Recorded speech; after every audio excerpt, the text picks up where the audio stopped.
All right, so welcome. We are back with Mastering the CIS Controls. And John, Matt, this is our fourth session. We meet every other Friday.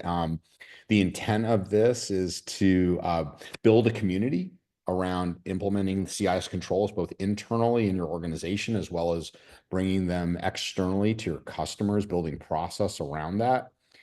Each week, we look at a different control or subset of a control, commonly known as safeguards, and bring in people that really understand those.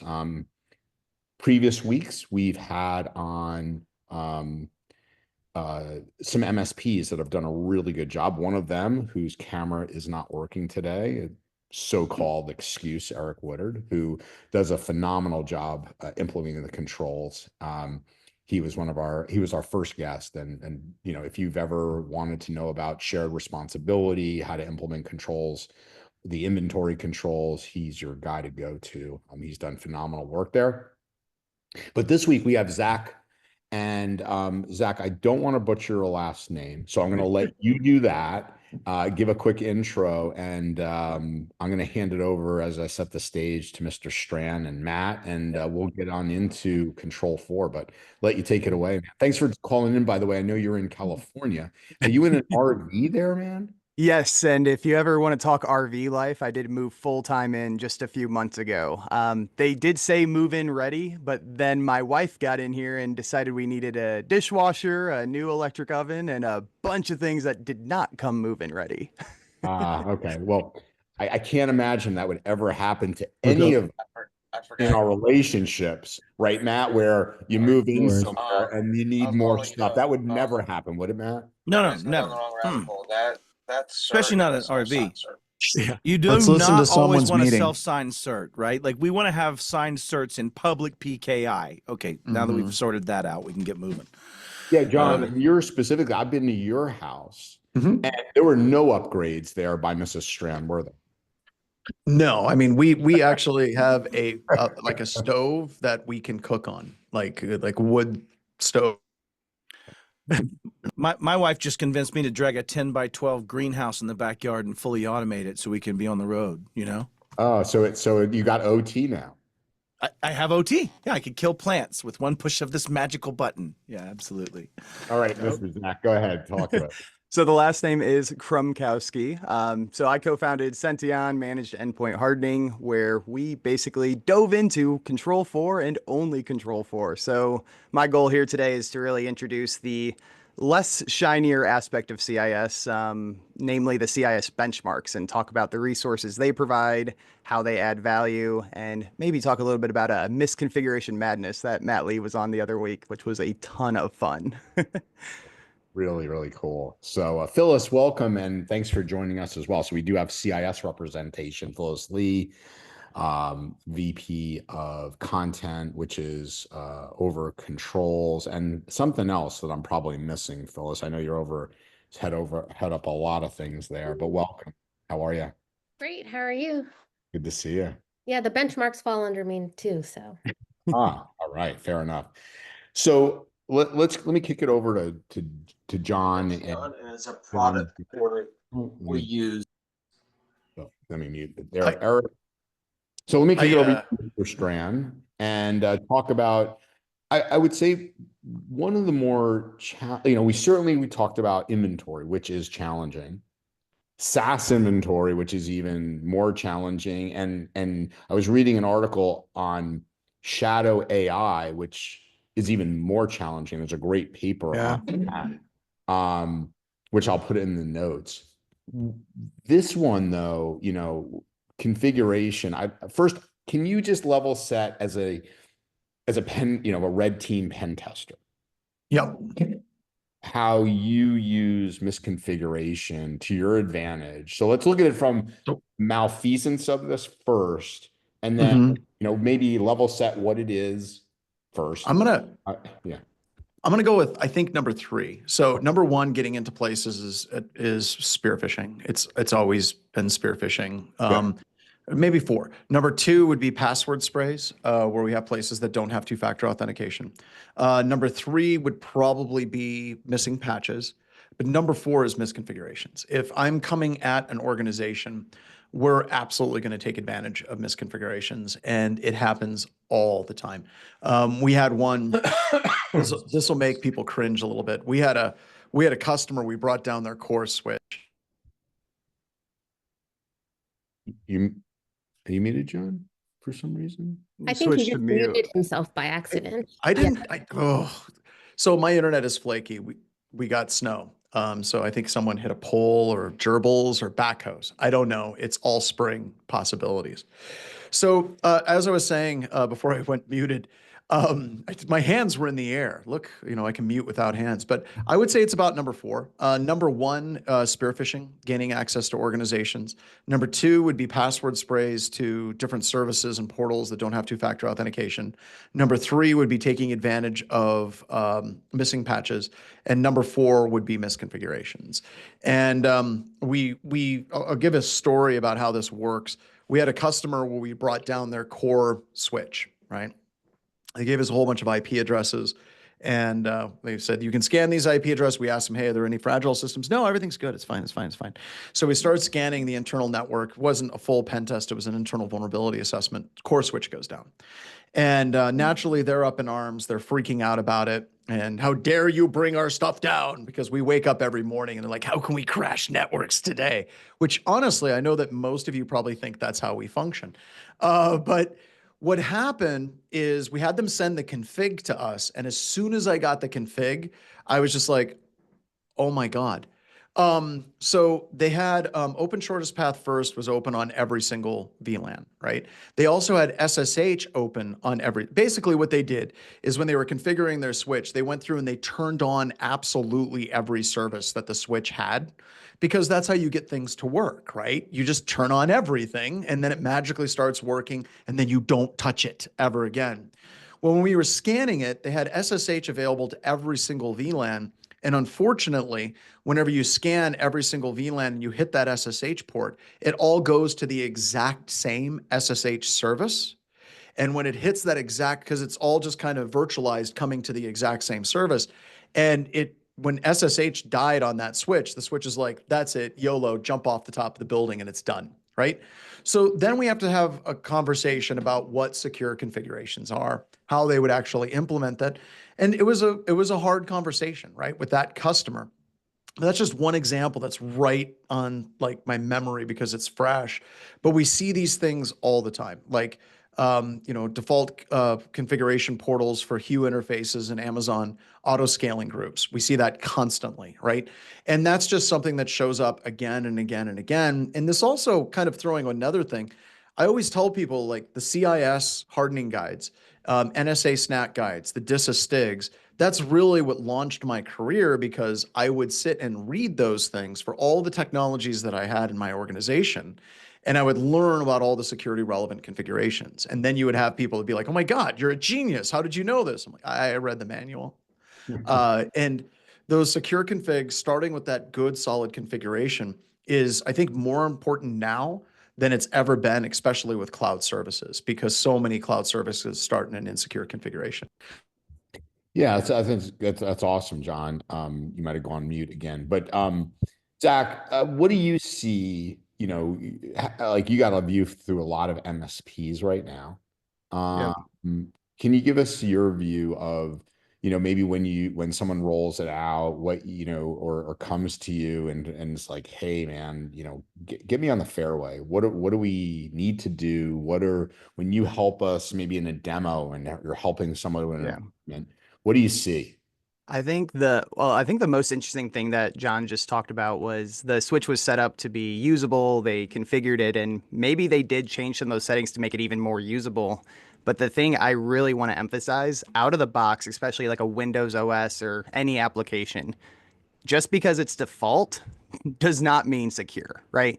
A default setting, typically not touched, if it's set to not configured, is a misconfiguration by our definition. So when I work with a majority of these MSPs, I will fully transparent, focusing on the OS specifically and browser settings. it's very rare. I put it one out of maybe every 40 MSPs I work with will have more than 100 configurations in place. And for perspective, 100 configurations is out of about 500 recommendations on just the OS. So I'm talking less than 20% is actually hardened every 40 partners that I work with. So this very much is something that is seen. To take this one step further on, really the industry experience that I've seen is many times, for Windows especially, this will be done over GPO, MDMs, but there's a lack of verification cycle or a process that's documented for enforcement, right? The big thing here is doing this for a point in time is, great. Like, let's get something, let's get a baseline, let's determine what that image is. But if there's no enforcement behind it, it's really a security hope rather than a security control. And I want to throw out a couple of examples that we actively exploit, and they're not something that'll show up in your traditional vulnerability scan, right? Looking at SMB signing, we exploit that constantly. Utilizing insecure protocols, we still see customers, albeit rarely, that are using Landman. That being said, if they're using NTLM v1, actually NTLM v1 and v2 are kind of the equivalent of clear text protocols for authenticating. That's another conversation topic completely. Link local multicast name resolution, MDNS, NetBIOS name services, WPAD. These are all things that show up that you would not see in a standard vulnerability scan, but an attacker would actively be able to take advantage of in your organization if you don't have that secure configuration. And I want to ask Zach a question, because this is a leading question, but who are the worst offenders in organizations? Whenever you're looking at who has the worst secure configurations, and I'm going to make this a little more difficult for you, I'm taking developers off the table. Aside from developers, who are the people that have the worst secure configuration hygiene in an organization? I was literally going to say every engineer is probably the person I get in the most trouble. An aspect of our onboarding process is calling out the existing configurations that have been manually modified on individual devices that weren't at the domain level. And the most common actually is not these NTLM protocols or these deprecated settings. It's the UAC settings. Engineers don't need to click approve UAC prompt, right? That's just an extra click that's slowing them down. So when talking about the outside of the devs and the engineers, it's really funny. And I saw Matt's comment or Justin's comment. It's always the conference machine that has no machine activity timeout set, that has all of these legacy things. It's not in the same domain, and they'll have all of these settings that they have no idea how they got turned on. And my favorite part, I guess, or the part I constantly hear back is, I thought that setting was already changed on that device. It's like the conference computer is just forgotten.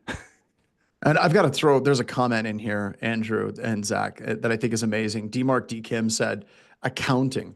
And I want to be specific. What we go after for accounting is there's something, whenever you download something from the internet, it puts mark of the web on it. So if you have a macro-enabled Excel spreadsheet or Word document, it's going to disable that by default. However, accounting departments are working constantly with macros. So in many large organizations, we see accountants have that policy disabled, so they don't have to worry about mark of the web slowing them down, right? It's like, well, I need Excel spreadsheets from people, so let's allow it for everywhere. And they become perfect attack like vectors coming into an organization. John, I'd love to ask Eric a question, Woodard, if he can. I know he's not on camera, but Eric, are you with us, bud? If he comes off mute. Mr. Woodard? I'm just going to blame Zoom today, Andrew, like with me going on mute in random places and he's on mute. And we're just going to, because Zoom had a great day yesterday. Horrible. Yeah. Well, while we're waiting, can I tackle something that John said earlier about the 100%. 1, 2, 3, 4 order? Yeah. So go, in his 1, 2, 3, 4 order, 4 being configurations, I would actually argue that all of the orders before it come from some form of misconfiguration if one was trying to manage that from a secure perspective. I may have just triggered Phyllis Lee here, but 4.8, like even when John was talking about we find these services on SMB, these all the things that are being done. If you're not using it, 4.8 says uninstall or disable it. So they're clearly not doing that when it comes to configuration management with respect to 4.1 as an extensibility. So Phyllis, go ahead. No, I mean, I agree. I was going to comment later that the automated patching, the turning MFA on and doing these things really, a lot of times can be set with the configuration setting. And, disabling a lot of these protocols that you don't necessarily need could help mitigate with living off the land attacks and things like that. So secure configuration really, in my mind, is a really high priority as well. Yeah, awesome. All right. So I'm gonna let me see if I can try this one more time. And if not, John, I'll hand it back to you. So I'm gonna see if Eric would Yeah, or Eric. Eric, are you able to I'm come on? here. Can you hear me? Yeah, gotcha, buddy. Yeah, so far, we've talked, to some of the experts here, but I want to bring it now to an MSP that's, steeped deep in CIS. And let me throw a devil's advocate, and then I want to hear it from you because you work with Sention, you're big on secure configuration. Devil's advocate, hey Eric, I'm a threat actor these days focused on SMB. I'm going to, do some type of social engineering campaign, whether it's, some token hijacking, some type of ruse, right, through M365 these days. Or if I'm John Strand, I might even set up some, Teams infrastructure. We're seeing lots of different infrastructure being set up like QuickBooks infrastructure and others. Why don't I focus there versus secure configuration? So, and I know Phyllis is going to, give us the community defense model momentarily. I want her to give her some of the background of why this is the most important control. Yeah, you just stole my thunder, right? I'm data driven. Like I love the theory behind things. But if you read the community defense model 2.0 from CIS, it shows that the configuration is one of the most effective ways to stop attacks. So I have my opinion that maybe we should be doing this or that, but I want to stand behind CIS and data. And so that's why it is important. So we have configuration management 100% deployed to every endpoint server PC because we want that part, we want to check that box, right? We want to be able to make every one of the assets we manage more difficult to attack than not. And so, yeah, for us, it was the community defense model is literally what made us go deeper into configuration management. Can you humor me with what I'm saying, from the attack paths right now, and then maybe John, I could ask you too, as a, you spear phishing being number one, or even Matt. Yeah, I have an idea. Go Matt, please. Well, spear phishing, back to John's number one or number two. Like if I set a configuration to use FIDO, then the spear phishing methodologies can't be AITM centric any longer. Right? FIDO can't be hit in that way. If I stop a CA policy to stop people from doing device flow registrations, I can't use a graph runner to create a token that allows me to have a PRT. Like it is all configurations. Those are the two that I can come up with. John, I imagine you see more there than that. Mm-hmm. Well, and kind of want to kind of roll with this just a little bit, right? Like here's the problem I have with configuration. And Zach, I'm going to throw this to you. And Matt, I want to get yours on this too. So the reason why I believe that this has to be handled separately, I think if we roll in, it's like everything's a fish or nothing's a fish, right? And that's a weird thing. If you look it up, you'll find out what I mean by that. And by the way, it's not creepy. But if you're looking at configuration management, I think that a lot of these things have to be separated out. But within configuration management, here's the kicker. I look at a lot of configuration management strategies. I look at a lot of configuration management tools. And just to springboard on what Matt just said, what's the priority? So for Zach, if I'm looking at a Windows operating system, you have 500 different configuration settings that you see. A lot of people only have 100. Mm-hmm. Those are scary numbers. is there a weighted ranking in your list? I think you shared a list out with us, which is fantastic. Thank you so much. Is there a weighted ranking based on the number of times that exploits happen in those specific configuration settings?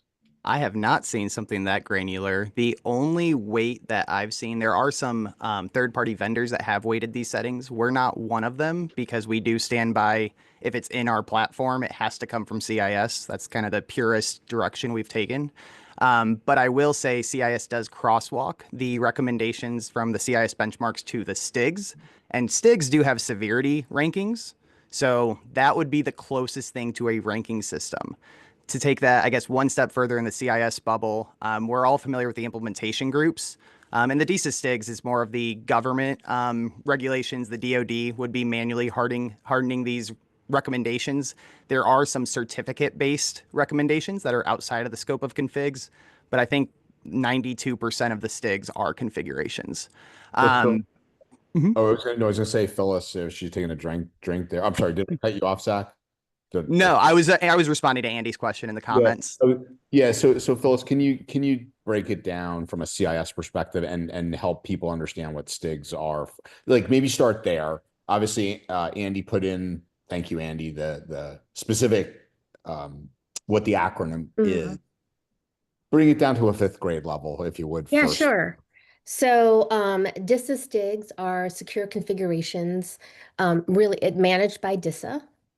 And there's a DoD reg enforced by OMB, Office of Management and Budget, which requires DoD organizations to implement DISA STIGs. You must have a secure configuration and you must implement DISA STIGs.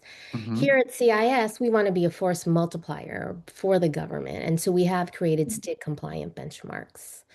And, there's a lot of overlap between the two, a CIS benchmark and a STIG, probably around 50 to like 75%, depending upon the technology. But there are government specific things, for example, like using your CAT card, badging in, and some other things, that the government will have, and also like your monitoring screen and things like that. But, as a side note, there is some scuttlebutt because of all the cuts. It's unclear where DISA STIGs will go, if DISA will have to cut funding for that. You mean like the NVD this week? Yes. God. Yes. John, let's go off on a quick tangent. How about NVD funding on and off? Let's just give that 60 and 20 seconds. No, not touching that. No. It was turned back on for like 9 months. I would talk about Chris Krebs and Sentinel-1. Let's we could talk about that dive too. straight into politics and all this. I have a DOJ email in my inbox that says I have to stop working with a number of law firms. I don't want to get into that, even though I just did. I'm just going to say no at this point. It's going to get real interesting. What's the quote? Hold on to your butts. It's coming. So okay. So Phyllis, thanks for that. I know Alan McDonald's on. Alan, any chance I could ask you a question? Like, you work with a lot of state agencies. Do you see, which may be MSISAC related, are you seeing, them readily adopt, secure configuration and, being on board with it, or is this like a heavy lift even for state agencies that you might work with? Well, yeah, a lot of them fall under, Department of Homeland Security critical infrastructure, especially water districts. We see that being a very, very high demand. External auditors are coming in and letting them know on a regular basis what they have to comply with, and secure configurations are definitely on the top of the list when it comes to SCADA infrastructure. This is all the CIS. PLC controllers, etc. So we see our most advanced security stack being used for those organizations. Within cities too, we do find that a lot of water and energy come under city regulations, especially water. And so they've got SCADA infrastructure that needs to be lockdown as well.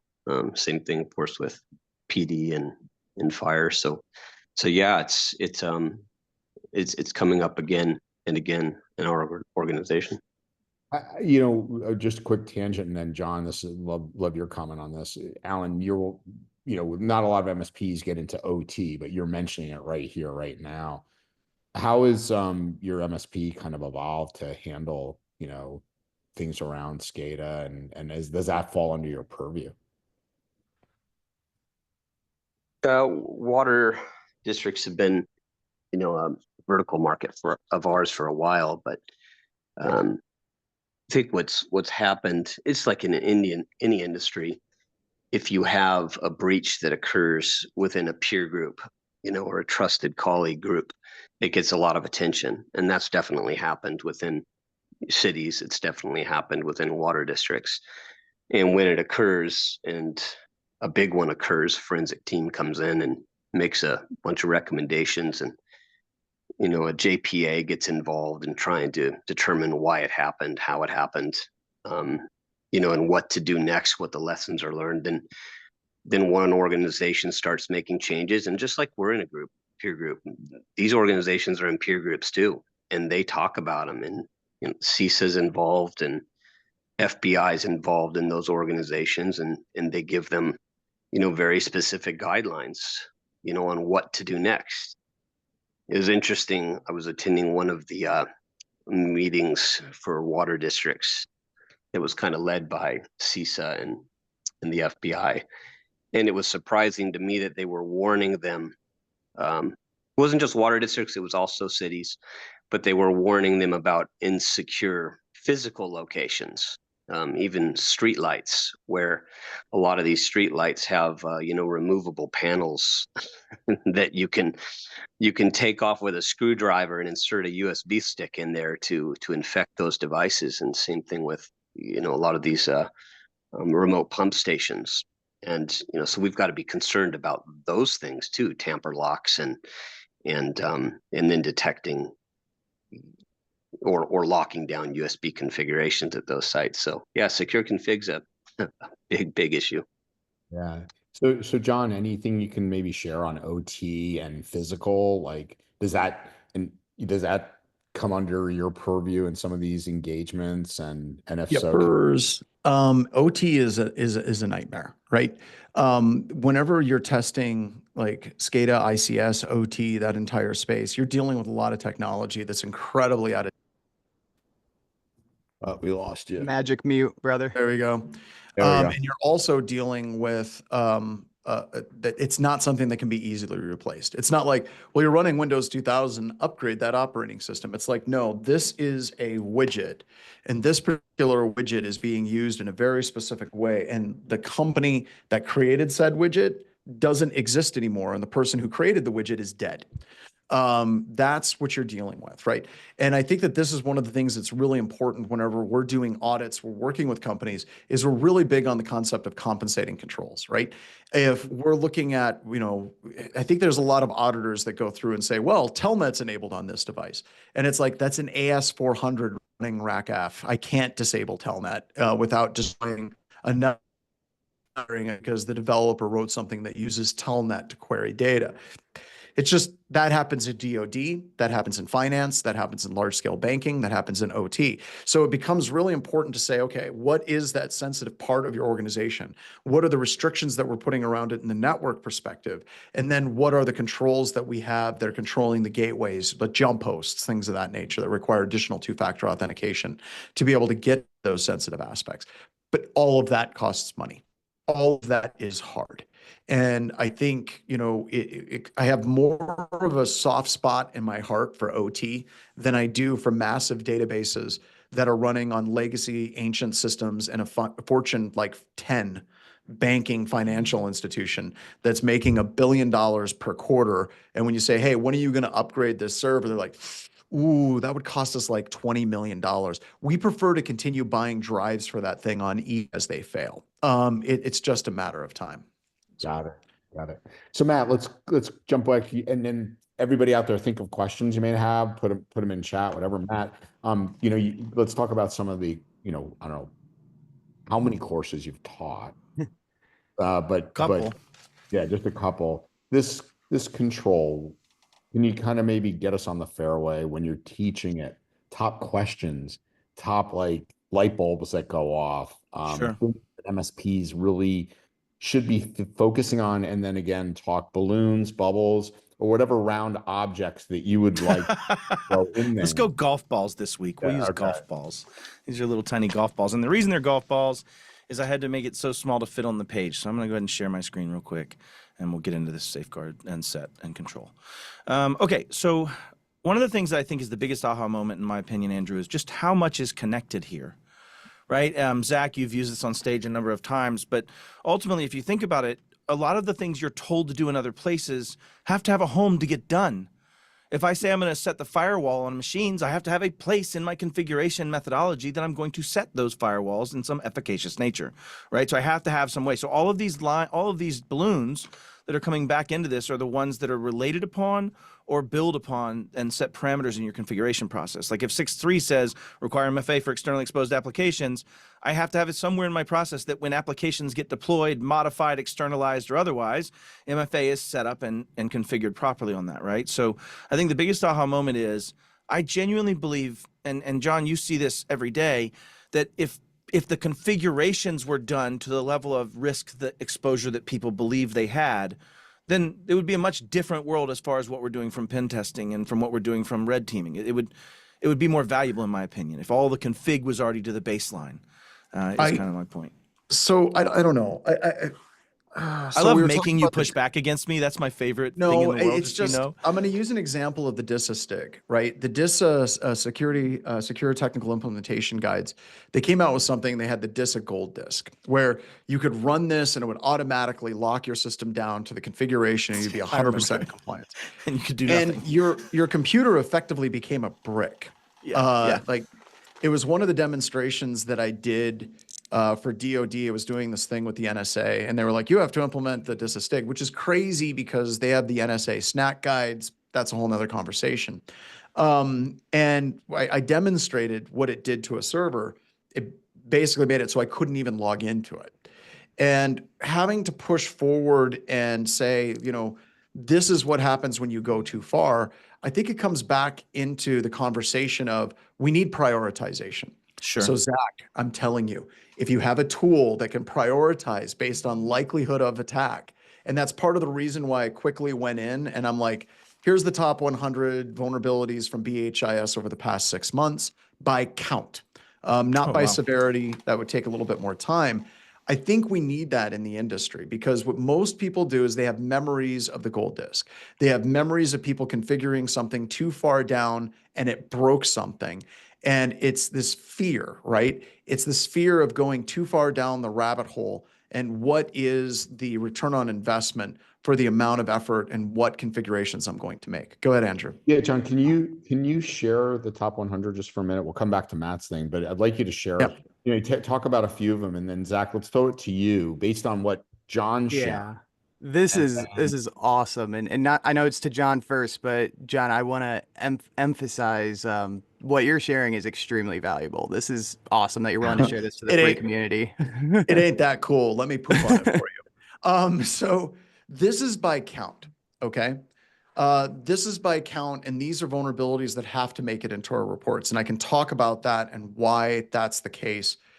This is not by criticality, even though I know the criticality of these. I didn't pull the criticality out because I'm lazy, and I did it based on something Matt said 10 minutes ago.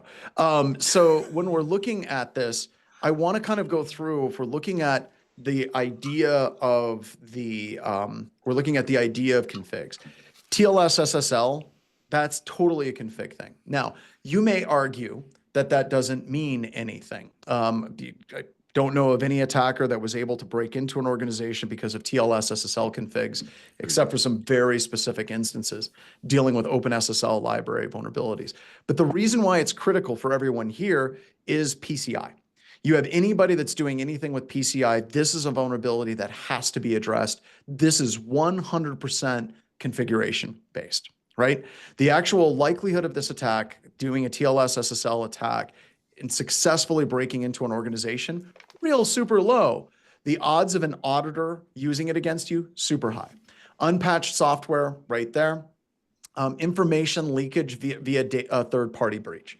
That's where we get user IDs and passwords from third-party info stealer logs. That's not a configuration thing, but I think it could be, possibly, maybe, but that's a whole nother conversation. Unsupported software, I would argue that's unpatched and also a secure configuration thing. Weak password policy, bang, right into configurations, right? Right into configurations, smack dab, right there. Anything dealing with passwords or authentication should right to the tippy top. TLS SSL certificate errors, that's actual warnings that are leaking data to us. Vulnerable outdated components, that's another way of saying unpatched. Default web content configuration, folks. Yep. Configuration right there. We go after these default web components and we use them against you. I have seen Apache servers that I can play Snake, like the little thing where you're chasing the little dots and you get longer, because that's some default configuration. And yes, I can exploit a system that's doing that. It's weird, right? So when you're looking at these, I want you all to look at how much of this is configuration in nature. Information disclosure and metadata publicly accessible files. Sensitive data sent over unencrypted network configuration. It's again and again. Now we're breaking those out, and I think, like I said, I'm just kind of throwing this thing together off the cuff very, very quickly. But this is the type of stuff we should be looking at and saying, these are the ones that we should be focusing on, and we can kind of work our way down in there. SNMP community string. Zach, Mike, Matt, you guys love this, right? You see this all the time in organizations. So Andrew, go ahead. That SNMP community string is still around? Oh my gosh, yes, absolutely. Just so you know, when I first started at the NSA, we're talking 30 years ago, I wrote a paper on SNMP v3 because it was coming out. Oh, wow. Yeah. I mean, this is this is, I mean, and that of course was always the big vulnerability in SNMP. And they're like, oh, move to v3 because we're going to get rid of the community string. I cannot believe this many decades. I just watched Phyllis die a little inside right there. I don't know if anybody else saw that. I mean, I mean, everything is so basic, but that's just so basic. Come on. Look at 39. IPMI lights out management. Password hash disclosure. For 39, folks. That's a very specific configuration we see constantly. Microsoft Store accessible. Yep. So let me explain to you why Microsoft Store, this is 32, 36 times. Microsoft Store accessible means I can download versions of Python, I can download versions of PowerShell that whenever I download them through the Microsoft Store, they're completely unhooked by AMSI, the anti-malware service. So I can do whatever I want on that system without the malware detection engine being able to detect it. LDAP signing not enforced. Zach, Matt, come on, right? Come on. Phyllis, if you like SNMP, look at number 40. NTP mode 6 queries enabled. That's got to take you back too, right? I mean, yeah. Nothing goes away forever in computer security. It just doesn't. So Andrew, go ahead. Or PowerShell version 2. There's so many here that are just oldies but goodies. Two Eric Woodard things. One, Eric said it in chat, but I want to know 107 weak SSH in server config. Is there a reason it's in red? The reason why it's in red is I currently do not have a blog post or a training module that addresses that specific Awesome. point. So in anti-siphon security training, we're making sure that every single one of our top 100, that every single one of the top 100 are addressed through a blog post, a video, and a training module. So these are the ones that are in red. Is I need to create something in anti-siphon where I directly address this somewhere in my classes, even though it could be handled under vulnerability management, even though it could be handled under secure configuration, it needs to be called out explicitly somewhere because we're continuing to see this. Like Phyllis said, SNMP, we're still seeing it today. Like we're not getting better for a lot of organizations. Well, So- 65, insufficient egress filtering. 4.5 says implement and manage a firewall on end user devices with a default deny rule that drops all traffic, right? So like there are Yeah, that's not safeguards. quite what that means. It's not what that one is? No. That's me Outbound using traffic a command and inspection? control channel. That's me Oh. doing a command and control channel over NTP, over DNS text Threat records. hunting on those. Gotcha. Yes, Okay. exactly. So it's a step above that, right? Yep. It's a little bit more. So So the go ahead, second- Andrew. Yeah, second thing real quick with Eric Woodard, and I love him to talk about this, about a new client where the firewall was, basically open. My question to you, Eric, on this is because of your diligence with CIS, did any of that in your onboarding process, secure onboarding, play into finding that where maybe, an MSP without, having a rigid structure like you do around CIS may have missed it? So let's just start there. Well, yeah. So us 7 or 8 years ago might have missed it. So we're an evolving entity here. So yeah, we do have a onboarding process, and reviewing the firewall is one of the top of the list, right? And justifying, making the client, as best we can, justify why a port's open, right? And that's just an ongoing thing for us. We actually do that once a year for every one of our clients, but we have to justify why a port is open. And, as we get in there for the very first time, and this was from another MSP, so, shame on them, but we get in there and we're like, oh my gosh, why is this port open? And the client's like, I have no idea. And we go look at it from the web, and it's just like, oh, it's your lights out management. Well, I'm sure they have a good password on this, right? Nope, it's the Dell defaults, right? And how they're not Mhm. popped, I cannot comprehend, right? So I'm just like, okay, I'm approving change request right now. We're just gonna turn this off. I will take any fallout from this, but this is not one we're gonna, test out. So let me double click on this.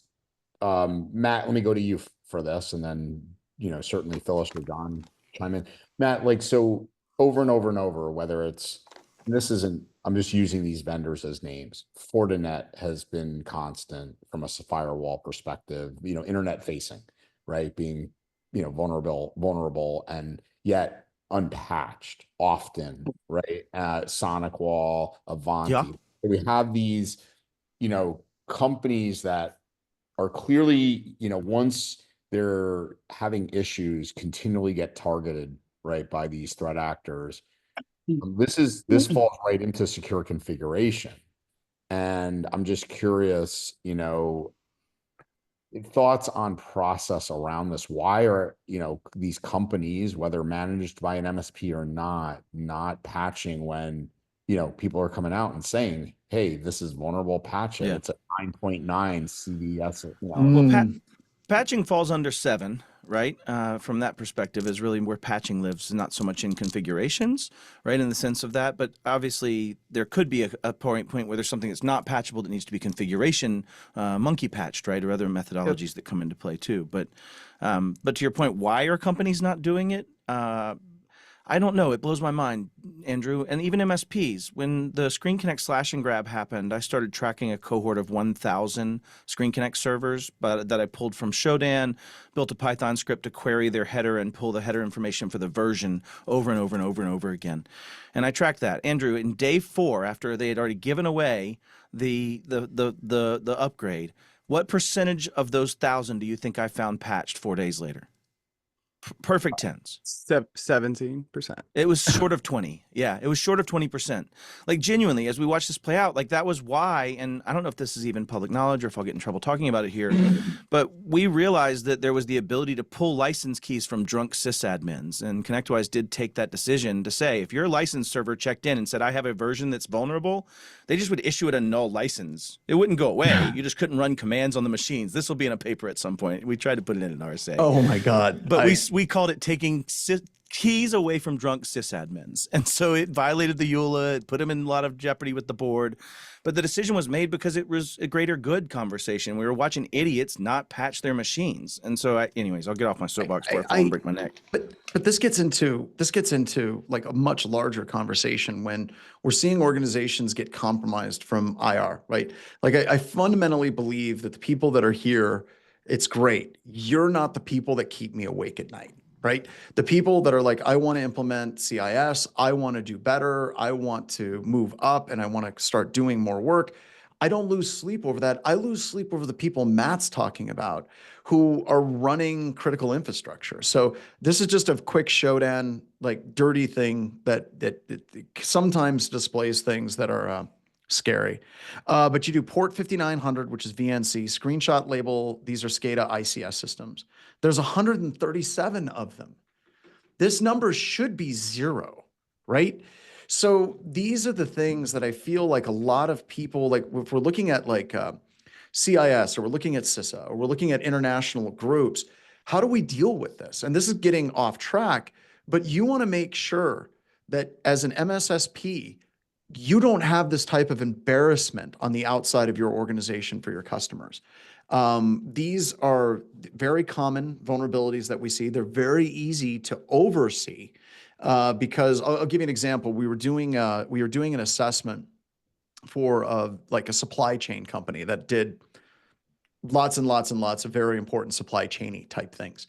And when we were testing that organization, scanning it, fine, no problems whatsoever. But when we did a geolocation test of Shodan, which you can put in latitude and longitude inside of Shodan, we were able to identify an IP address that was in their facility, which is a very large shipping facility, that we were able to gain access to a vendor who had an ICS system that was running conveyor belts that dropped a DSL modem into this organization so they could remotely manage their entire supply chain logistics, like assembly line stuff. They didn't know that they had that, but it was something that was in that organization. These mistakes, these types of embarrassing things, if you do get compromised and it's something that goes to court, you want to make sure that you don't have something like this in an organization, because this level of embarrassment blows any defense that you're going to try to say that we're doing due diligence and safe harbor completely out of the water. Yeah, absolutely. Josh, I'm not sure. Yeah, I was going to say, Josh, I'm not sure, but if you signed up for, or maybe someone sent you it, but this would be if you signed up for the CIS Mastery group. But glad to have you. It's open to anybody on that's interested in implementing controls. Phyllis, can I start with you? But let's get back on track with for Control 4 thoughts. When you're talking to any org, right? You can whether it's someone in MSI, SAC, a state, large enterprise, whoever comes to you and says, we need help implementing Control 4. Where do you start? Right. And so remember, there's 3 other controls prior to Control 4. And so, you have to know what you have. And we say that a lot, especially on the cyber call. And so, you need to know where your high value data is. And that's where you start putting down that's where you start implementing a secure configuration. Right. And so, and that's where you start. I mean, do your endpoints have to have it first? Not necessarily, but you do need to think about your servers, your file servers, where HR, your general counsel, all those types of things. And of course, what's protecting your edge, your quote unquote edge. And you need a secure configuration for your firewalls, and so on and so forth. So that's where I always recommend organizations start. I mean, it's not easy. No, but in essence, you just talked about a business impact analysis. You really just framed out business impact analysis overlaid right on top of the CIS controls, right? And, Matt, do you guys kind of walk through that piece, a BIA at all when you're training to give people some kind of contact of, these are very like people can get very regimented, like, I have 30 seconds, I'll hand it to you, Matt, but how Phyllis used to joke around, like, she'd be like talking to someone that was trying to implement the controls. They're a year into it and they're on like 3.2. And she's like, wait, you haven't even done backup. You haven't, which is obviously the reason of implementation groups, but I digress. But yeah, Matt, talk to us about the importance of BIA, maybe overlaid onto it. 2.1, 1.1, 3.2, those are your formative components for figuring out 4. That's kind of why they're in order, right? I have to know what my assets are, what is an assets, where the data is going to be processed, stored, or touched, right? Where does my software, that's where the data is going to flow through, right? That's the veins and vessels of that. And then the last piece would be the blood of the business, which is the data, and that's in Control 3 and 3.2 specifically with cataloging it for that purpose. So the point is, I like to use a BIA because it starts at the software layer, which is between those two, and says, okay, what softwares are you dependent upon? And in which order? And how do they tie together? And we need to build a chain of what's valuable to your organization. And that's where all this is. And then you can overlay that with the later parts of 3, where we're now doing a data flow. Why? Because we've gotten an idea of what the data is and where it connects. And we can start doing those data flows. So BIAs are really critical for this. The also other aspect of this is the BIA now has the single software element being somewhere you can codify the settings necessary, settings required in an index, right? So if we look at it and look at the insurance forms that ask you very practically, do you have MFA on all your software? On all of it? That's a binary question?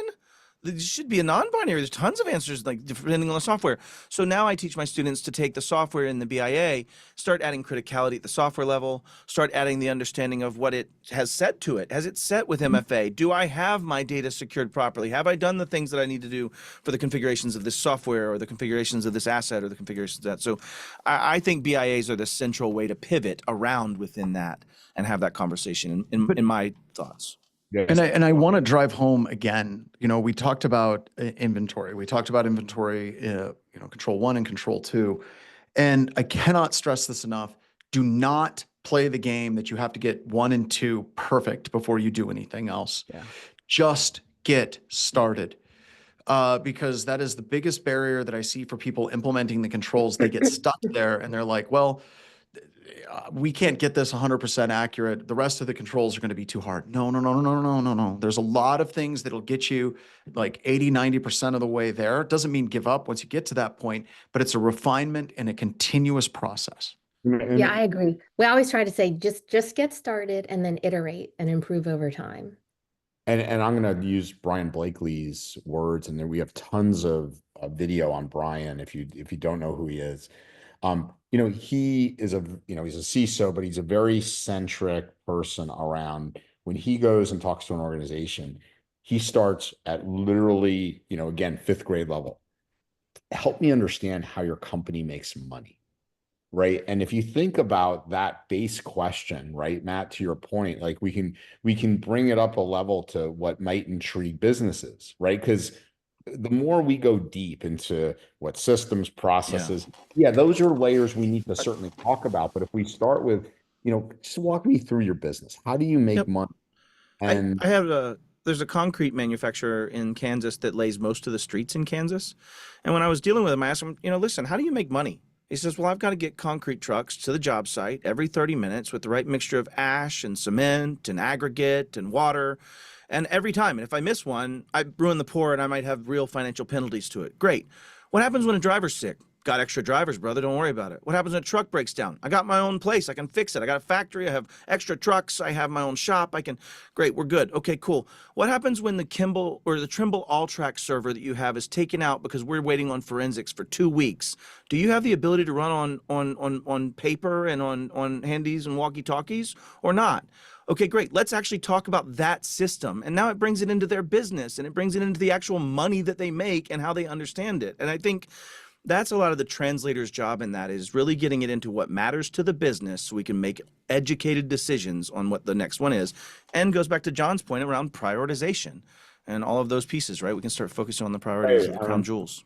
I'm so glad you just walked through that example, John. Matt, because this is what, this is the practicality of this section. Like, you're going to get knee deep into if you're in the course with John or if you're following, a CIS guideline, but But when you just walk through, as an MSP and we're trying to, build more revenue and have good conversations with prospects, that you just did it, Matt. And as John said, you don't worry about getting everything. We already know, the concrete application that Matt just said and the server it runs on, right? When we start to think about that, that is the crown jewels of that organization. How long, can you be without it for a day, a week, a month, right? How much is it costing you? Now we can start to prioritize where secure configuration, where inventory, those types of things. Is that kind of fair, John, of how you look at it when you're talking to whether it's a mid-sized or enterprise organization? So I've got kind of two thoughts on that, right? So whenever we're looking at it, there's things I never want to see, you all. Like, I didn't say this when I shared that spreadsheet. There's probably 90% of those things I never want to see in a pen test again. I never want to see them in a vulnerability assessment again. I'm tired of seeing those things again and again and again. And the point is, if we could just kind of do that due diligence and remove those things, and if you go through it, I don't know, Zach, I know you've been going through it, but what do you think? 20, 30, at least percentage of those are secure configurations that should be cleaned off the table immediately. At least. It was insane. And one thing that you and Matt both agreed on was there's like, what's stopping people from doing this? What is that blocker? Matt said he didn't know, and you brought up this gold disc. I think there's like a generational fear of disruption behind this. And I need to emphasize this on CIS even further. The CIS benchmarks, their recommendations are broken down from level 1, level 2, which are slightly different than the implementation groups. But level 1 are literally designed to not be disruptive or have a low likelihood of disruption and be best practice for any business computer. So this generational fear, changing an in-production config will break something. There's been processes put in place to mitigate that risk. There has been, but I mentioned some of the stupid ones that we do again and again and again, like LLM&R, NetBIOS name service, MDNS, like all of these things we continue to use. And the risk to an organization for shutting off link local multicast name resolution is zero. Like there's no risk to that. Now I say that and someone's going to be like, well, actually, this one weird place in Estonia. But I think as an industry, one of the ways that we can do better moving forward is not giving someone a document that's 450 pages long, kind of like you said, the implementation groups. It's like, these are the 3 things on a Windows system, 4, 5, maybe. They're going to kill you. If you do not have these things configured properly, you're going to get smoked, and it's going to hurt every single time. And kind of bringing some prioritization, but that comes with a risk too. It's like CISA. CISA is like, here's the top 175 vulnerabilities. And a whole bunch of organizations are like, well, we fixed those, we're good. It's like, no. We need to keep going. But I do think there needs to be some prioritization. And we're going to try to work on that and try to get better on that and moving forward on that. And as Joshua just pointed out, it is a moving target. So, yeah. John, I got a question for you from your red team experience. LLM&R, as we keep talking about it, it is, the default setting is set to not configured, but every not configured has a default behavior. In this case, the default behavior is disabled. What's the difference from explicitly disabling this versus not configured? Is there a difference for you?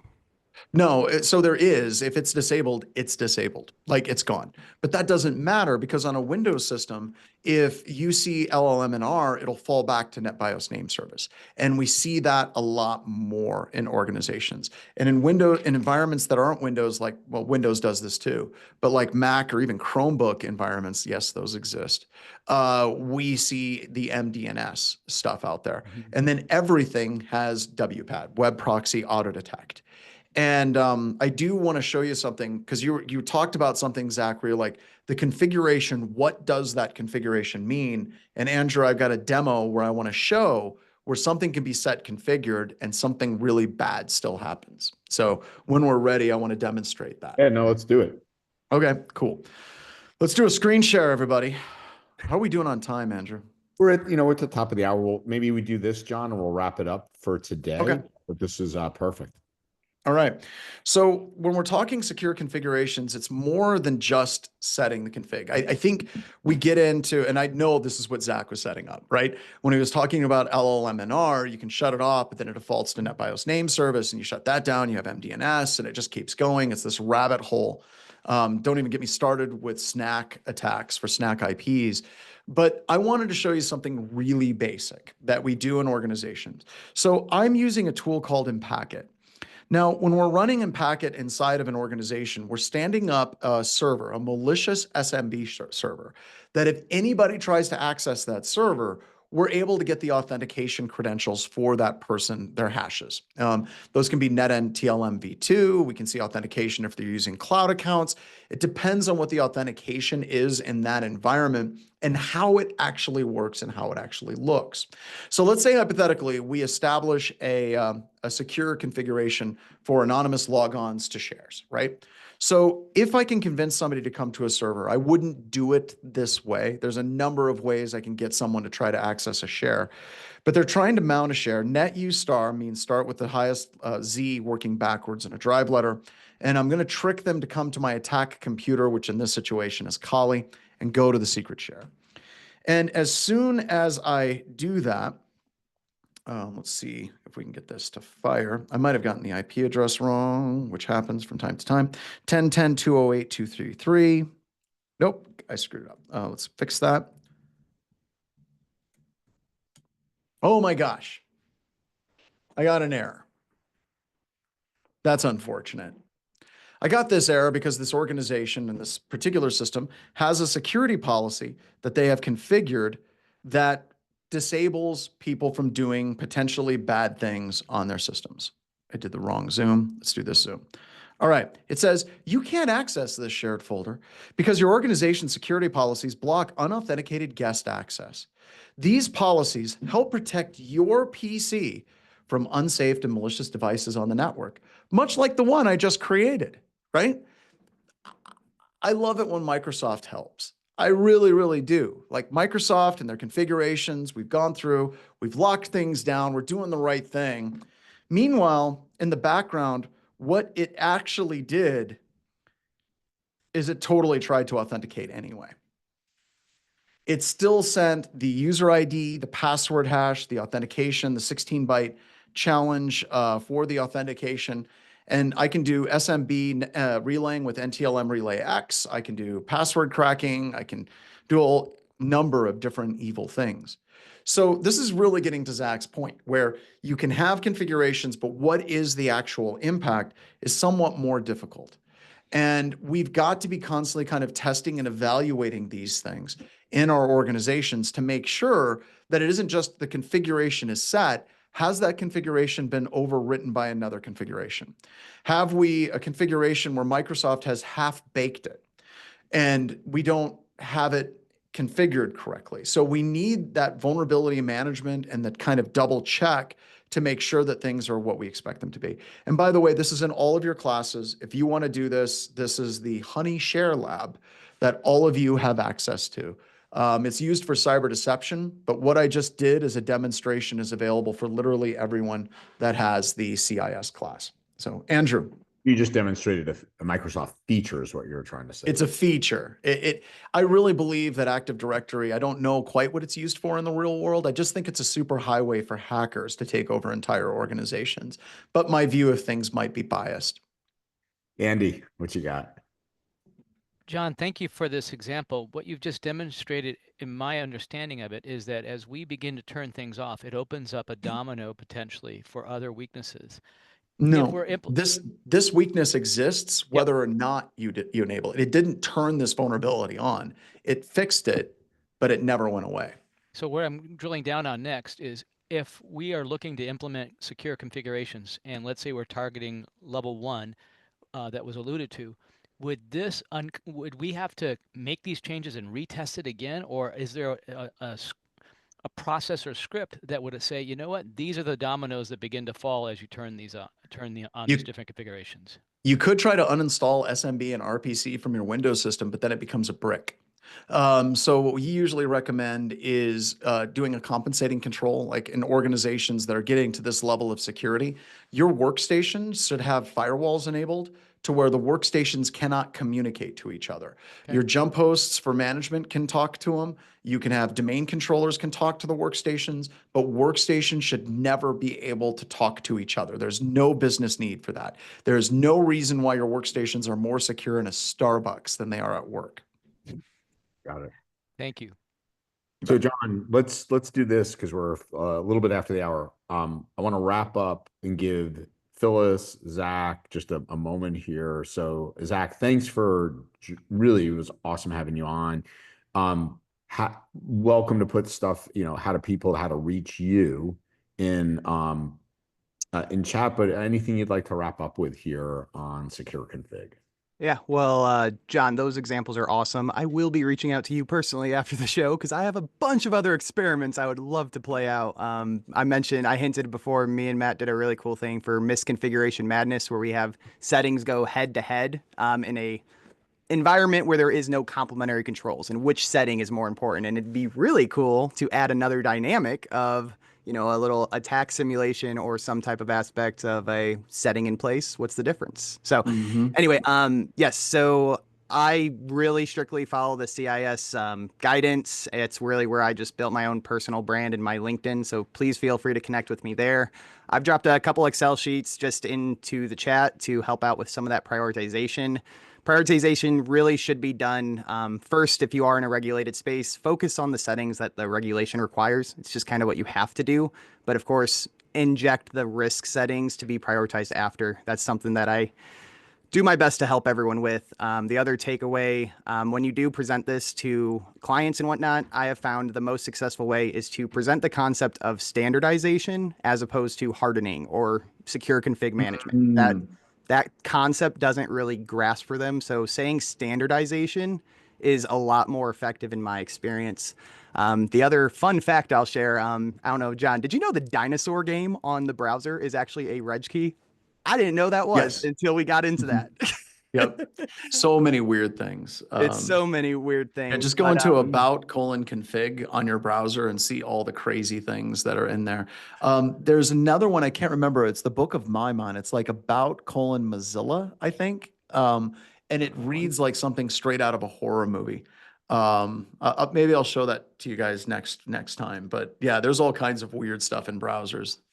That would be very cool. And yeah, happy to connect on LinkedIn. I will drop one link into the chat. We do have a free resource from the Excel list that I shared. If you want the complete database of crosswalks for regulation and stuff, that's something we just provided to give completely free to the audience and help out with prioritizing this stuff. So Well, drop that in there. But thanks for having me on. Really fun to start listening to the cyber call to being a guest on this show. So very excited. Yeah, well, we do it every other week, Zach. So we'll have you back, and you're always welcome. Phyllis, you want to anything round us out on the CIS side? Thanks for coming by. Yeah, sure. So the data points to the number one thing organizations can do to defend against those top threats is have a secure configuration. That's why it's control number 4, right? The first 3, know your environment, know where your high priority data is, and then number 4, apply a secure configuration as appropriate.